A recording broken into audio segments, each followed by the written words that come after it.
இன்னைக்கு அம்மா கொள்ளு சட்னி தான் செய்ய போகிறேன். பார்க்கலாம் வாங்க.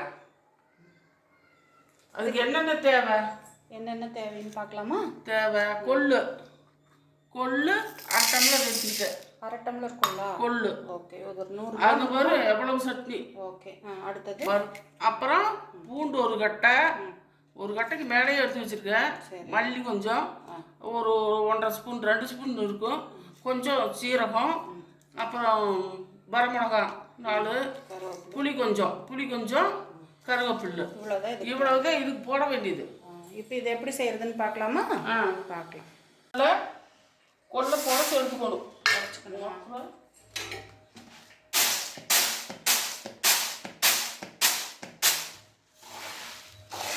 இதில் ஏதாவது கல்லுக்குது இருக்கான்னு பார்த்துக்கணும். மண் கல் இதெல்லாம் இருக்குதான்னு பார்த்து எடுத்துக்கணும். ஒரு சில பேக்கெட்டில் வர்றது ஒன்றும் இருக்காது. ஒரு சில இதில் வந்து உள்ள கல் மண்ணெல்லாம் இருக்கும். கொஞ்சம் கிளியர் பண்ணி எடுத்தால் தான் நல்லாயிருக்கும் சட்னிக்கு. ஒன்றும் இல்லை, சுத்தமாக இருக்குது.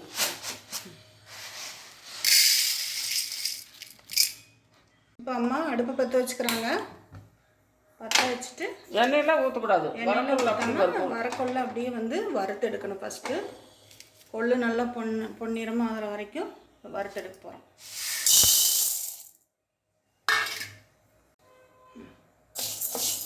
இன்றைக்கி எங்கள் வீட்டில் மதியானம் கொள்ளு சட்னி தான். அதை அப்படியே உங்களுக்கும் ஷேர் பண்ணுறோம். சாப்பாட்டுக்கு சூப்பராக இருக்குங்க இந்த கொள்ளு சட்னி. அரைமாரமாக இருக்குது. இது கூட மல்லி சீரகம் அதையும் போட்டு வறுத்துக்கிறதுக்கு போடுறாங்க. கொள்ளு நல்லா நிறம் மாதிரி வர வரைக்கும் வறுக்கணும். பொன்னிறமாக வறுக்கணும். இப்போ எல்லாம் வறுத்தாச்சு, நல்லா செவந்துருச்சு. இப்போ எடுத்து கொள்ளு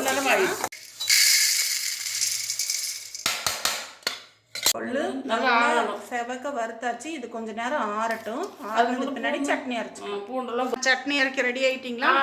அதெல்லாம் வறுத்து அரைக்கிறதுக்கு எல்லாம் ஆற வச்சு கொண்டாந்தாச்சு. மல்லி சீரகம் கொள்ளு எல்லாம் வறுத்து ஆறிச்சு. புளி மிளகாய் பூண்டு எல்லாம் பச்சையாக போட்டுக்கலாம். பச்சையாக போட்டு அரைக்கணும். ஆமாம், அப்படி பச்சையாக போட்டு அரைச்சிடலாமா? ஆமாம். மிக்சியில் கொள்ளு சேர்த்திட்டாங்க. இதை ட்ரையாக அரைச்சிட்டு இதுக்கப்புறமா வந்து நம்ம பூண்டு சேர்த்துக்கணும். கொள்ளை இந்த மாதிரி ட்ரையாக அரைச்சிக்கிட்டாங்க. இதுக்கப்புறம் இந்த பூண்டு இதை வந்து பச்சையாக சேர்த்து அரைக்கணுமாமா. கூட கொஞ்சம் உப்பு சேர்த்திக்குவாங்க. உப்பு சேர்த்திக்கிறாங்க. பத்தலைன்னா கூட அப்புறம் போட்டுக்கலாம். பூண்டு பச்சையாக சேர்த்திக்கிறாங்க. இதெல்லாம் சேர்த்திட்டு அரைச்சிட்டு வரும். கொள்ளு சட்னி சூப்பராக ரெடி பண்ணிட்டாங்க, அரைச்சாச்சு. இப்போ இதுக்கு தாளிப்பொண்ணு கொடுக்கணும். அளவுக்கு கொஞ்சம் ரொம்ப திக்காகவும் இல்லாமல் ரொம்ப தண்ணி மாதிரியும் இல்லாமல் இந்த அளவுக்கு கொலன்னு இருக்கணும் சட்னி பதத்துக்கு. இப்போ இதை தாளிச்சிக்கலாம். ஒரு பாத்திரம் அடுப்பில் வச்சுட்டாங்க. இப்போ இதில் வந்து கொஞ்சமாக கடலெண்ணெய் தேங்காய் எண்ணெய் 2 சேர்த்திக்கிறாங்க. தாளிக்கிறதுக்கு கொஞ்சமாக தேங்காய் எண்ணெயும் சேர்த்திக்கிறாங்க. இப்போ கடுகு சேர்த்துறாங்க. இது நல்லா பொரிஞ்சு வந்ததும் சின்ன வெங்காயம் வெட்டி வச்சுருக்காங்க. இப்போ அதையும் சேர்த்திக்கிறாங்க.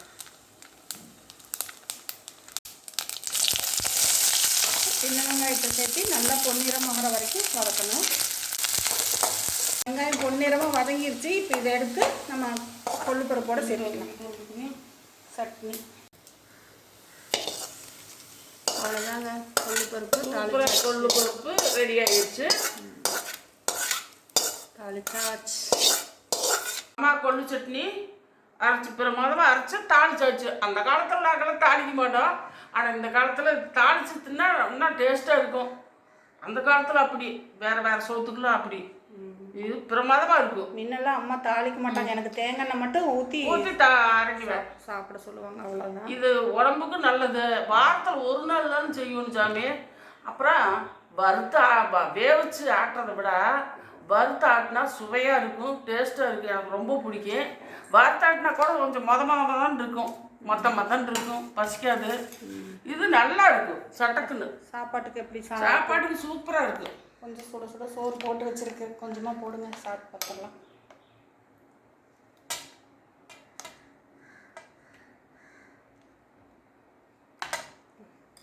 சூப்பராக இருக்கும்.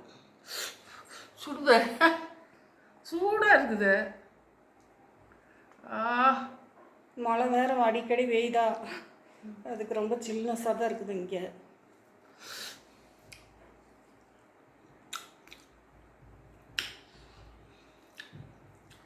சூப்பராக இருக்குது. நல்ல புளிப்பு, காரம், உப்பு எல்லாம் இருக்குது. நல்லா இருக்கும். சுவையாக சூப்பராக இருக்குது. ஓகே ஃப்ரெண்ட்ஸ், இதே மாதிரி நீங்களும் செஞ்சு பார்த்துட்டு எப்படி இருக்குதுன்னு உங்கள் ஃபீட்பேக் சொல்லுங்கள். பிடிச்சிருந்தா லைக் பண்ணுங்கள், ஷேர் பண்ணுங்கள், சப்ஸ்கிரைப் பண்ணுங்கள், சப்போர்ட் பண்ணுங்கள். மீண்டும் இன்னொரு வீடியோவில் சந்திக்கலாம். நன்றி, வணக்கம்.